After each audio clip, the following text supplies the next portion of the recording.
everyone, and welcome back for another deep dive.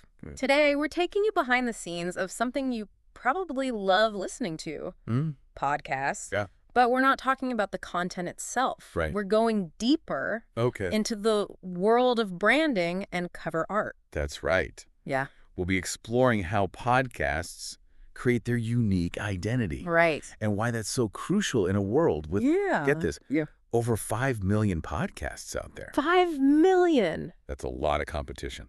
That blew my mind when I saw that stat in a recent article on Siberoloji, Wow. a website that covers tech and cyber trends.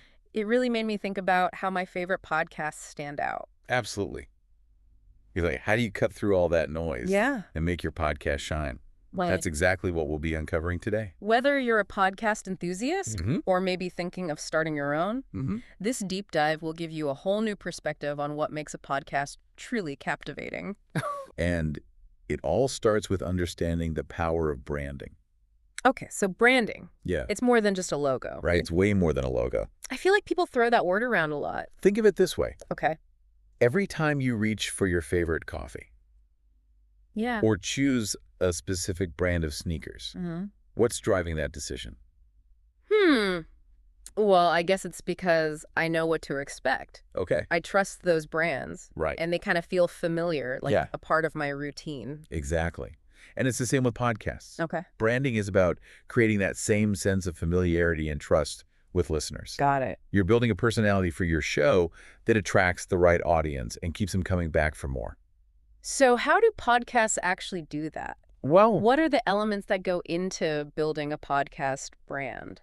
the article breaks it down into a few key components. Yep. First, you have the podcast name, Right. which seems obvious, Yeah. but is super important. Okay. It needs to be memorable, relevant to the content, Right. and something people can easily search for. It's like, would you rather listen to a podcast called Ramblings About Stuff Yeah. or something more specific and intriguing? Right. A good name sparks curiosity and tells listeners what they're in for. I like that. Then there's the tone and voice of the podcast, Okay. which is all about the vibe. Okay. Some podcasts are super serious, Uh-huh. like The Daily with its news anchor delivery, Right. while others are more casual and chatty, like Armchair Expert. That's so true. It's like choosing between a documentary and hanging out with friends, right? Exactly. You have to decide what kind of experience you're creating for your listeners. Exactly. And then, of course, there's the cover art. Okay. This is your first impression. And in the crowded world of podcasting, Yeah. it needs to be eye-catching. Okay. I have a confession to make. Okay. I totally judge podcasts by their cover art. Oh, I know maybe I shouldn't, but a great cover really draws me in. you're not alone. Research actually shows that listeners scroll through podcast apps incredibly quickly. Wow. So your cover art has to make an impact in a split second. That's crazy. This is where a minimalist design can be surprisingly effective. Really? I would have thought you'd want something super flashy to stand out. It's counterintuitive, Okay. but a clean, uncluttered design with a strong focal point can actually cut through the visual clutter and grab attention. Interesting. It's about making it easy for listeners to understand what your podcast is about at a glance. So it's like less is more when it comes to podcast cover art. Exactly. Think of iconic brands like Apple or Nike. Okay. Their logos are incredibly simple, Right. yet instantly recognizable. Yeah. The same principle applies to podcasting. That makes a lot of sense. So what else makes for great cover art besides being minimalist? Well, it needs to be reflective of the podcast content. Okay. A true crime podcast probably wouldn't have a bright and bubbly design, right? No, definitely not. That would be kind of creepy. Exactly. Think about podcasts like Serial, which uses dark, mysterious imagery to fit its true crime theme. Right. Or Armchair Expert, which has a warm, inviting aesthetic Yeah. that reflects his casual conversations. I'm starting to see how every element ties back to creating a cohesive brand identity. That's the key. Well, You want everything to work together seamlessly, from the name to the cover art to the tone and voice. okay. And there are even more elements that contribute to this, like the podcast's logo color scheme and even the music and sound effects. Oh, yeah, the intro music. I love a good podcast intro that gets you pumped up or sets a specific mood. It's like a sonic signature for your podcast. Yeah. It adds another layer of sensory branding that can really connect with listeners. Right. But we'll dive deeper into those aspects a bit later. Okay. For now, let's focus on cover art, since it's often the first thing people see. Okay, let's get visual. I'm ready to learn how to create cover art that doesn't make me cringe. Okay, so you're ready to dive into the nitty-gritty of creating captivating cover art. Absolutely, I'm all ears. What are the secrets to making a cover that truly stands out? Well, remember how we talked about the power of simplicity? Right. That's rule number 1. Okay. Don't overthink it. Got it. A clean, uncluttered design is more likely to catch the eye, never remembered. Makes sense. Yeah. But how do you strike that balance between simple and, well, boring? It's all about being intentional with your visual elements. Okay. Choose a striking image or graphic that represents your podcast's theme. Right. And let that be the focal point. So, like, if you have a podcast about nature, you might use a stunning photo of a forest or a mountain range. Exactly. Yeah. And remember those tiny thumbnails we talked about? Yeah. Make sure your main visual is still clear and impactful, even at a small scale. Got it. So choose a strong visual, keep it simple. What else should we keep in mind? This might seem obvious, but it's worth repeating. Okay. Use high-quality images. Right. A blurry, pixelated cover just screams amateur. Oh, yeah, totally. It's like, if you don't care enough to have a decent cover, why would I trust you to deliver quality content? Precisely. Think of your cover art as the storefront for your podcast. Yeah. A high-resolution image shows that you take pride in your work and respect your listeners' time. Okay, so we've got simplicity, high-quality visuals. What about the text? The text. Oh. Just as crucial. Okay. Make sure the podcast's name is easily readable. Right. Choose a font that's clear and legible, even at small sizes. Okay. And consider the contrast between the text and the background. You You don't want your title getting lost in the design. This reminds me of a podcast I tried listening to a while back. Oh. The cover art was super cool, all dark and mysterious, Yeah. but I couldn't read the name of the show. It was so frustrating. That's a common pitfall. Yeah. We get so caught up in making the cover visually appealing that we forget about basic readability. Noted legible fonts. Good contrast. Anything else about the text we should know? Think about the tone you want to convey. A playful font might be great for a comedy podcast, Right. but it wouldn't fit a true crime show. Makes sense. The font choice can really enhance your podcast's personality. Ooh, that's a good point. It's like fonts have personalities too, right? Absolutely. They can be bold, Yeah. elegant, whimsical, you name it. Wow. And don't go overboard with too many different fonts. Okay. Stick to 2 or 3 at most to keep it looking professional. Okay. I'm taking notes. So we've got the visuals, the text. Is there anything else we need to consider when designing cover art? This goes back to what we discussed earlier about creating a cohesive brand identity. Right. Your cover art should feel like a natural extension of your podcast's overall vibe. Yeah. The colors, the imagery, the font, everything should work together harmoniously. It's like you wouldn't wear a tuxedo to a pool party, right? Exactly. Everything needs to match the occasion. Exactly. And don't forget about the psychology of color. Oh, yeah. What's that all about? Did you know that certain colors can actually evoke specific emotions and associations? Wait, really? Like colors have feelings. Well, not literally, Okay.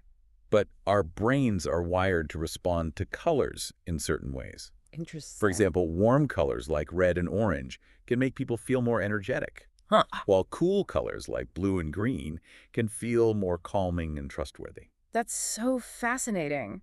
So I guess the colors you choose for your cover art can actually influence how people perceive your podcast. They absolutely can. Yeah. So it's worth taking some time to think about the colors you're using and what kind of message you want to send. Okay, my mind is officially blown. Creating cover art is way more complex than I thought. It's like a whole art form in itself. It really is. But don't worry, you don't need to be a professional designer to create amazing cover art. Oh, good. There are tools out there that make it super easy for anyone to get started. You mean like Canva? The article mentioned that. Canva is fantastic. Okay. It's incredibly user-friendly and packed with features that help you create professional-looking designs, even if you have zero design experience. I've heard good things about Canva. What makes it so great for podcast cover art specifically?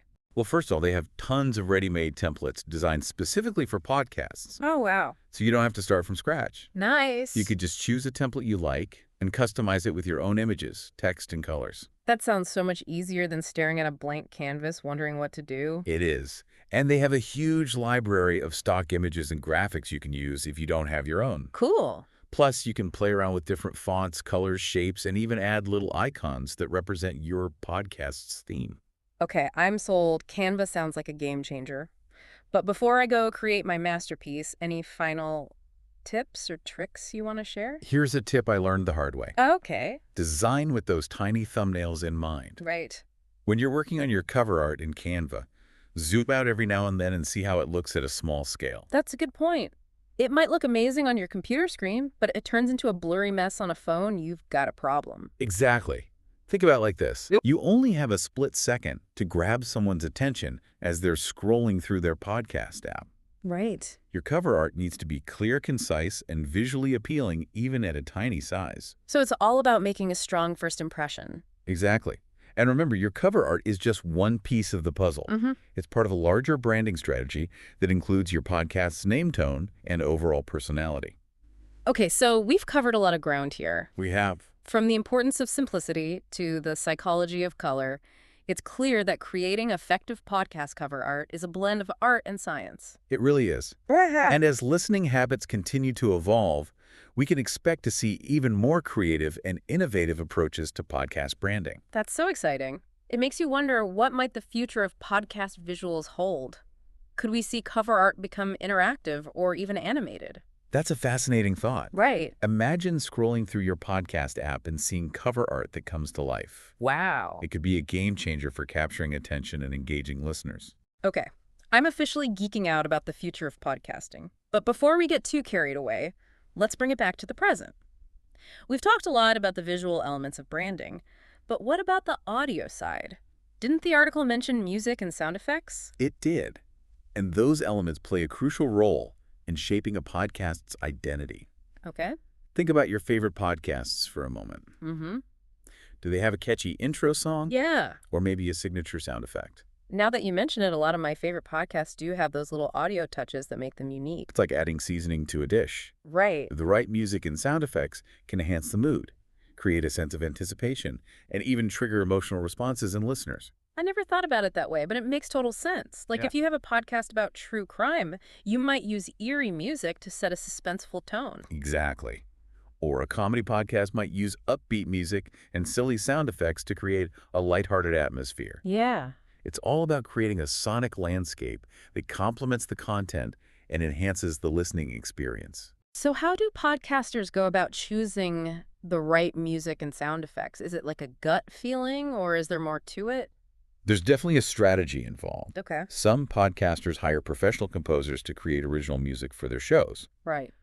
while others use royalty-free music libraries to find tracks that fit their vibe. I bet that can get expensive, though, hiring a composer. It can be an investment, Yeah. but it allows you to create a truly unique sonic identity for your podcast. And for those who are on a tighter budget, Right. there are plenty of affordable options out there. Okay. The key is to choose music and sound effects that are high quality and align with your podcast's brand. So it sounds like there's a lot to consider when it comes to the audio side of podcast branding. There is, but just like with the visual elements, Right. it's all about creating a cohesive and memorable experience for your listeners. So we've covered a lot of ground in this deep dive. We've explored the power of branding, the key elements that go into creating a podcast's identity, and even glimpsed into the future of podcast visuals. What stands out to you the most from all of this? What fascinates me is how podcasting has evolved from a niche medium to this incredibly diverse and dynamic landscape. And as technology continues to advance, I think we'll see even more innovation in the way podcasts are created and consumed. I'm totally with you on that. It's exciting to think about what the future holds for podcasting. But for now, I want to bring it back to our listeners. If you're a podcast enthusiast, I encourage you to take a closer look at your favorite shows with a fresh perspective. Pay attention to the branding choices they've made. How does the name, the cover art, the music, and the tone all work together to create a unique and memorable experience? You might be surprised by how much thought and intentionality goes into crafting a successful podcast brand. And for those of you who are dreaming of starting your own podcast, remember that a strong brand identity can be your secret weapon for standing out in that sea of 5 million shows. Don't be afraid to experiment. Get creative and find your unique voice. The world needs your stories, your insights, and your perspectives. So go forth and create something amazing. That's a perfect note to end on. Thanks for joining us for this deep dive into the world of podcast branding. We hope you've gained some valuable insights and are feeling inspired to create or simply appreciate podcasts with a newfound awareness. And remember, keep exploring, keep learning, and keep those earbuds happy. Until next time, happy podcasting.